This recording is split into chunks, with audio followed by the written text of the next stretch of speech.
Terus sudah desain interior nih Das. Iya. Besok mau melanjutkan pendidikan dulu atau kerja dulu, arah kerjanya kemana? Nah, kalau aku sih pengennya masih pengen lanjut S2 sih. Lanjut Nggak S2. tahu ternyata naik ke arsitektur atau ternyata malah lanjut desain interior atau malah ternyata aku fokusnya ke tata cahaya misalnya, cahaya. tata suara ruangan gitu. Iya. Aku sih belum tahu sih, tapi aku pengennya untuk sementara ini pengen lanjut S2 dulu, fokusnya belum tahu sih mau kemana. Dan rencananya kalau bisa sih ke luar negeri atau lanjut ITB lagi Atau aja. lanjut ITB lagi gitu ya.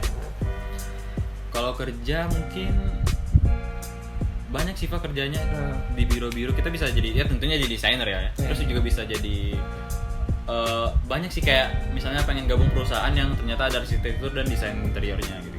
Banyak nih, banyak dibutuhkan juga sekarang Iya. untuk desain interiornya gitu ya. Apalagi katanya Indonesia mau itu kan, ganti ibu kota jadi Nah, itu ladang banget lah. Ladang buat lah ya, anak- istilahnya. anak sipil, arsitek interior tuh ladang lah, karena bakal ada pembangunan besar-besaran kan di situ. Bangunan dan perlunya untuk interiornya perlu. Perlu, Gitu. karena ya zaman sekarang ya nggak kayak zaman dulu lah yang cuma tembok doang kan, jadi Iya. semuanya harus dipikirkan dan disesuaikan agar manusia dalamnya itu bisa efektif dan kerjanya tuh enak gitu. Oke. Hidupnya nyaman gitu. Terus gimana nih Das, rasa berkuliah di ITB itu gimana rasanya gitu? Nah, aku sih gimana Pak? Banggakah atau gimana gitu? Kalau bangga, Wah, gimana ya? bangga lah kan. Bangga, Nah. karena itu hasil capaian aku sendiri Oke. dan juga salah satu yang terfavorit kan. Iya. Terus kayak karena aku yang bikin aku makin termotivasi itu karena dari daerah aku sendiri itu masih jarang gitu loh yang Nah. masuk ITB. Apalagi di jurusan aku nih, Iya. FSRD itu kan ya jarang banget lah anak Sumatera atau Riau lah khususnya, Duri yang maksudnya industri kreatif itu masih kurang gitu edukasinya di orang-orang gitu. Makanya aku juga pengen dan akhirnya bisa. Jadi jangan takut lah untuk teman-teman yang berada di daerah-daerah. Jangan takut untuk bermimpi atau bahkan ingin berkuliah di kampus idaman kita gitu kan. Karena di kampus idaman itu nggak melulu orang kota aja gitu kan. Malah menurut aku nih ya, dari pengalaman aku pas masuk di ITB, bukan di FSRD aja nih, di teknik, justru anak-anak daerah tuh karena mereka tekadnya tinggi, jadi mereka gitu lah yang bersinar di situ. Mereka yang bisa lebih lah di sana. Karena tekad mereka tadi. Iya. Terus udah selama kuliah kan Cadus di semester 4 tingkat 2 ya berarti ya. Iya. Di tingkat 2 ini udah selama ini ngapain aja gitu? Wah. Entah organisasi kah atau lomba kah atau lainnya gitu. Menarik nih, di ITB itu unit kegiatan mahasiswanya banyak banget Pak. Banyak. Bisa sampai 100. Terakhir aku 100 ada UKM-nya. Wah, banyak juga Jadi gitu ya. ada namanya di ITB OHU, Open House Unit. Jadi itu bakal kita ngebuka semua unit tuh buka stand gitu. Jadi mahasiswa baru atau siapapun bisa daftar di unit-unit tersebut. Banyak untuk aku sendiri, aku ikut 5 unit by the way. Woi. Dan itu sungguh menyita waktu ya akhirnya. Dan itu tuh sebenarnya kalau untuk organisasi aku sangat senang sih di ITB karena bukan hanya di himpunan jelas lah ya. Iya. Dan aku sukanya tuh di ITB tuh kayak segala jenis apa yang ada di organisasi itu dipikir gitu dan tidak ada kegiatan yang sia-sia gitu. Semua kegiatannya bermanfaat, positif dan menyenangkan. Itu kan bagus banget gitu. Iya. Pokoknya kalau kalian ada hobi atau ada apapun, unit-unit di ITB tuh pasti ada lah. Semua hobi kalian ada aja komunitasnya di kampus ini. Oke. Istilah tuh untuk menyalurkan hobi, minat dan bakat kita lah dalam bahkan bisa jadi uang dari situ. Wah, itu. Serius. Iya, untuk mahasiswa gitu kan. Jelas. Oke, terus udah ngobrol-ngobrol uang juga nih Das. Terkait dengan biaya kuliah di ITB itu gimana? Dengar berbeda gitu karena nggak ada sistem UKT gitu. Iya, menarik. Apakah benar gitu? Jadi dulu sebelum aku masuk itu tuh uang kuliahnya kita tuh satu kampus pukul rata. Pukul rata. Pukul rata 10 juta. 10 juta gitu. Setelah aku masuk pokoknya mulai tahun 2018 itu jadi 12,5 juta. 12,5. 12,5 juta ya.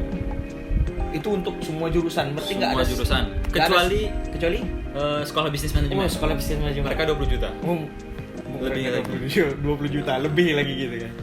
Tapi Heeh. nah, Tapi kalian nggak perlu takut. Gede kan? Bagi aku sendiri itu juga gede banget. 12 juta buat satu semester. Apalagi anak SBM yang 20 juta. Nggak perlu takut karena yang pertama di ITB itu beasiswa tuh melimpah banget, sumpah asli. Beasiswa banyak banget. Terus kalaupun kalian nggak beasiswa, kalian bisa ngajuin pengurangan UKT.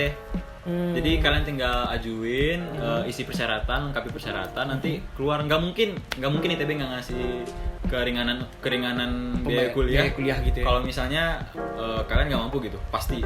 Orang teman-teman aku juga ada yang sampai UKT cuma 1 juta, 1 semester segala macam. Tapi menurut aku nih, ya beasiswa jalan terbaik sih, karena beasiswa juga akhirnya kampusnya juga terbangun kan dengan uang yang dikasih beasiswa. Betul. Dan kita juga gratis gitu kuliahnya. Iya. Kalau diringankan lah. Jadi jangan takut untuk ITB gitu ya. Jangan takut. Mahasiswa ITB yang bayar UKT-nya sesuai 12,5 itu aku pernah denger nih, cuman nggak sampai 20% malah. Iya gitu ya. Siswa tuh menggunakan beasiswa. Beasiswa, wah keren ini. Untuk beasiswa ITB banyak keren. banget. Untuk keren banget ini. Terus biaya hidupnya gimana, Das? Biaya hidup di Bandung. Wah, kalau biaya hidup sih yang jelas nggak semurah di Jogja ya, Wah, Pak. iya. Kalau Jogja kan, wah parah sih. Dari badannya udah beda. Udah kelihatan nih mana yang subur. Gimana? Kalau di kalau di Bandung, khususnya Bandung lah gitu. Bandung ya, gitu. Bandung sekitar sebenarnya nggak mahal, tapi nggak semurah Jogja. Nah, jadi gitu ya. sebenarnya itu tuh tergantung pada kebutuhan kalian, disesuaikan lagi. Pokoknya yang murah-murah pasti ada. Pokoknya kalian harus pandai cari teman aja gitu. Terus pandai cari lingkungan. Biaya hidup di Bandung nggak mahal. Itu ranknya berapa, Das? Ranknya kira-kira? Ranknya dalam skala gimana nih? Harga dari Makan ya, makan. Makan dulu. Makan tuh Berapa? kalau sarapan 5-10 ribu udah kenyang. Oke. Asal jangan makannya di tempat-tempat yang itulah, yang mahal-mahal. Terus kalau untuk mahasiswa lah, kalau misalnya makan siang 10.000 sampai 15.000 lah. Udah cukup lah. Atau ini kebutuhan aku dengan lauk pauk sayur segala macam supaya kita kuat nih. Karena kehidupan kampus kan berat, jadi harus sehat. Oke. Pokoknya makan ya, kalau sarapan bisa 5-10 ribu, makan siang bisa 10-15 ribu. Tapi kalau menurut aku sih bagusnya kalian ya nyediain magic jar sendiri, atau gimana. Kalau bisa masak sendiri sih lebih bagus, lebih murah, lebih sehat juga. Iya betul. Terus kalau untuk biaya hidup kos-kosannya gimana? Wah, kalau rank harga. Cara sendiri lah gimana itu? Beda-beda sih ya. Tapi kalau misalnya yang dekat-dekat ITB, yang murah ada, yang range 500 ada, sampai 1 ada. Masih ada gitu ya. Masih ada. Tapi biasanya sekali lagi mungkin nggak semurah di Jogja ya. Iya. Jadi tapi ini sih mungkin kalau misalnya kalian bener-bener pengen cari yang murah, ITB juga nyediain asrama. Ada beberapa asrama dan itu aman lah, kalian hidupnya terjamin segala macam. Kalau kos-kosan mungkin yang dekat-dekat ITB range-nya sekitar 1 juta. Kalau mau yang bagusnya 1 juta ke atas. Kalau mau yang murahnya ada yang 1 juta ke bawah. Ada. Oke, iya. Itu enak kok, yang dekat-dekat ITB kalian bisa jalan kaki. Kayak aku jalan kaki ke kampus. Oh, jalan kaki ya? Berarti nggak perlu pakai motor. Aku nggak ada motor malah. Nggak ada motor. Jadi ke kampus jalan kaki di kampus. Soalnya di ITB juga kampusnya di satu gitu kan, padat. Kalau untuk yang di Ganesha, jadi ya udah aku di kampus juga motor anak mahasiswa nggak boleh masuk. Oh iya. Jadi kita kemana-mana jalan. Itu juga beda ya ITB dengan lain. Kalau kampus-kampus lain kan bisa masuk motor dulu. Betul. ITB nggak bisa. Jadi kita jalan, ketemu teman-teman, sapa di jalan, ngobrol. Itu yang kalau ada kendaraan paling kendaraan dosen gitu ya. Kendaraan dosen. Kalau yang boleh masuk paling yang ada kepentingan. Kayak kalau dosen sih boleh. Atau kalau mahasiswa yang punya izin, entah lagi logistikan barang segala macam. Baru boleh gitu ya. Jadi sehat juga ya kalau anak ITB ini. Alhamdulillah. Mana-mana gitu jalan kaki. Merakyat juga. Merakyat. Oh itu merakyat kampus. Oh kampus sebelah. Oke. Iya. Terus kehidupan anak ITB itu gimana sih sehari-hari gitu?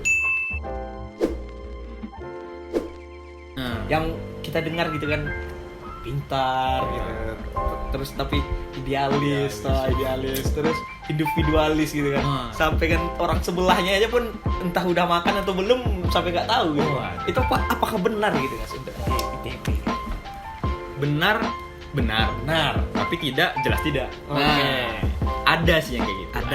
Ada beberapa mungkin yang benar-benar dari pribadinya dia, individualnya dia tuh emang yang apa namanya introvert lah ya.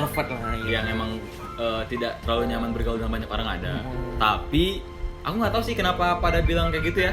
Padahal yang aku rasain di ITB tuh kayak walaupun ada yang kayak gitu, kita tuh banyak tau yang bener-bener ternyata sosialisasinya bagus. Karena ya tadi kita ada kaderisasi segala macam, organisasi yang banyak itu. Jadi nggak tahu sih, aku kalau ketemu di kampus tiap jalan pasti nyapa orang, pasti salaman sama orang. Khususnya dan terlebih lagi tuh gini, kita kan masuk di ITB langsung disambut gitu loh sama fakultas gini. Jadi selama masa TPB bakal ada kayak ya kita udah disiapkan dalam organisasi gitulah. Jadi udah ada sebelum kalian kemana-mana udah ada keluarga yang siap nampung kalian gitu sebenarnya. Jadi untuk individualis atau enggak, sebenarnya semenjak kalian masuk itu kalian udah punya teman. Tapi kalau misalnya ternyata ada orang individualis, berarti itu pilihan dia. Emang dia yang pengen kayak gitu atau gimana? Untuk apa namanya pintar-pintar dan idealis ya? Iya gitu. Itu harus dari mahasiswa harus kayak gitu. Iya, kalau mahasiswa harus gitu. Harus gitu. Tapi pertanyaannya apakah itu lahir atau enggak? Enggak, pasti semua orang berjuang kan untuk jadi pintar dan idealis. Jadi semua orang bisa kayak gitu kan. Tapi kalau untuk di ITB apakah pintar-pintar dan idealis? Harus sih menurut aku. Harus gitu ya. Kita semua harus kayak gitu sih. Iya sih. Oke. Terus di ITB ini udah dengar-dengar khususnya Bandung lah ya. Iya kan biasanya cewek-ceweknya cantik. Wah, nah, itu apakah benar gitu? Benar. Oh, benar langsung gitu. Sudah terbukti. Waduh. Terbukti. Iya ya. Untuk orang-orang Sunda nggak tahu kenapa. Mereka lebih bening-bening. Jadi kenapa saya milih jalan kaki tuh ya gitu. Bisa lihat. Kalau naik motor kan aduh. Kalau jalan kaki kan, tapi sebenarnya kalau untuk ITB agak susah sih karena ITB kan kampus teknik ya, isinya cowok semua tuh. Jadi ya udah gersang lah. Tapi masih ada juga ya cewek-cewek. Oke, mungkin itu saja untuk tanya budak kita mengenai ITB. Nanti kita bakal ada part selanjutnya mengenai jeda setahun ya, atau biasa kita sebut gap year. Jadi ini masa-masa perjuangannya. Cerita masa perjuangan Jadas untuk sampai ke kampus idamannya. Untuk teman-teman yang ingin mendapatkan informasi lebih lanjut, bisa terus berbagi dengan teman lainnya, bisa share video ini. Dan Das, untuk IG-nya apa nih Das? Untuk Instagram ya? Iya, Instagram, mau tahu bisa di-follow oleh teman-teman gitu kan. Buat Instagram aku bisa kalian follow di cadas2727. Jadi cuma cadas 27 tuh dalam pasti ada. Cadas Asmullah Mandang gitu ya. Iya. Oke, dan jangan lupa kepada teman-teman untuk menekan tombol subscribe agar memberikan semangat bagi kita untuk memberikan konten-konten terbaik kita yang bisa teman-teman nikmati. Itu saja untuk pertama ini. Kami tutup. Wassalamualaikum warahmatullahi wabarakatuh. Sampai jumpa di part selanjutnya.